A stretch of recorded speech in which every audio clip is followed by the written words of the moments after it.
my right leg, day 5. I'm getting a little more used to working with the camera and working with the audience. I can't really respond because I've got 2 hands on my walker with brakes, which stabilize my walking and allow me to work my right leg harder than I could without it. I don't use this for anything but rehabbing. The rest of the time I walk without it, no problem. I'm at my apartment complex. Yeah, yeah, right. And I try to get 2 to 3 miles a day, and I've just, like I said, this is day 5. Obviously, I'll up the mileage when I can. I try to walk a little straighter than I have been, lean less on the walker. But it seems to be really, really useful for stabilizing me and allowing me to push harder. I think if I were to walk without it, because of my concern, my tibia was never reattached on the top. Tibia, as far as I can tell from my race car and racehorse experience, and I have a lot of that, it's sort of like a torsion bar. Now, it controls wobble. So my right foot, because it's not attached to the top of the tibia, it's only attached to the bottom, it doesn't have that torsional rigidity, meaning my foot kind of flops around a little bit. Like I said, I walk fine without it. But when I'm trying to push hard, walk faster, and like I said, I'm getting a pair of roller skates at Christmas time, and I'll start roller skating behind this contraption because I like skating, and that's how I broke my leg in half, and I need to overcome that mentally. So I'm going to push myself roller skating. I'm even thinking about hooking up a skateboard to this walker, using the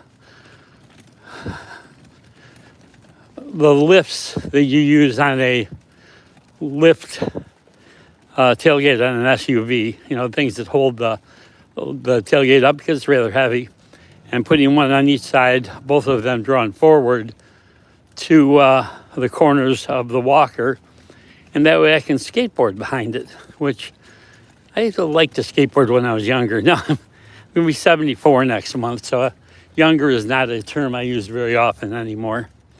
But at any rate, I'm going to try different things.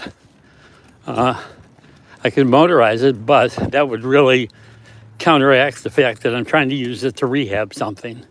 If I'm just riding along with a motor, like a 775 electric motor, which runs on 12 volts and high torque, pretty powerful. Any of you familiar with skateboards and scooters would be familiar with the 775 motor, even if you don't know that's what's running them. And they're very inexpensive. So I'm going to be putting them on some bicycles and some BMX bikes that I've collected over the years that needed work. And I've decided I'm just going to put together a bunch of electric bikes and BMX bikes, operating electrically, and then sell them in the spring. And that'll help me with my move to the Dominican Republic, where I'm getting married next end of next summer, early fall, and going to live the rest of my life in the Dominican Republic. I'll come back here to help my daughter develop our land up in Oregon. We've got 2.3 acres, and she wants a recording studio and dance studio for her YNA entertainment business. And I'd love to help that. My plan is to take containers and bury 40 foot by 8 foot by 8.5 feet tall containers, 5.5 feet into the ground, and stack two of them on top of each other, which will give me a exposed height above ground of 11.5 feet, which would be nice for pulling RVs and stuff into a shop that I'll build underneath the trusses, which I'll set on top of 2 sets of containers stacked like that, and have a shop. And then also place 20 or 40 foot by 8 foot tall, or 8 foot wide by 8.5 foot tall container buried completely under the ground, ending at their surface, and then build A-frames over the top, giving the A-frames all that storage space, all that footprint underneath. And also, if you're unaware, 5 feet under the ground, the earth maintains the temperature of approximately 55 degrees. So if I've got a 40 by 8 foot wide by 8.5 foot tall container buried under each unit, then to cool those properties, and we're in South Central Oregon, so summers can get hot. It'll take a lot less effort to pump the air up from there than it would to air condition the property. So we got natural geothermal air conditioning. And also in the winter, when it gets cold enough to accumulate snow, while the temperature may be 15 or 20 degrees above ground, we'll be pumping 55 degree air into the house, into the A-frames. So we really only have to heat them up 20 degrees to get to 75 degrees inside, instead of having to heat them up 60 degrees to get to 75 degrees. So that'll be a lot more economical. And I think that solar panels will probably provide enough electricity to bump the temperature 20 degrees. So basically we'd be self-sustaining. It's an experiment. I'm willing to try it. We're needing solar panels up there, or wanting solar panels. There was electricity at the street.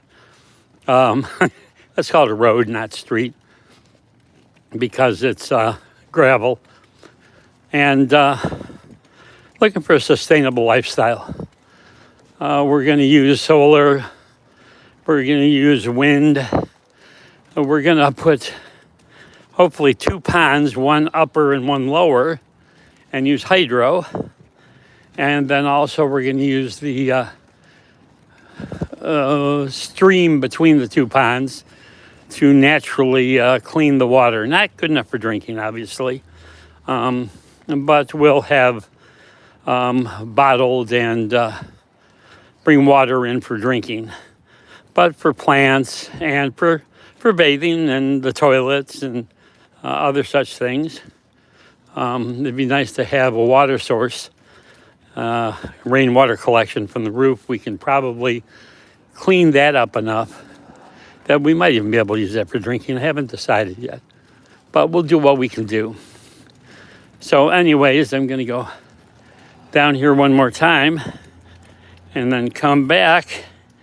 Let's see what we got here. We got about 10 minutes of video.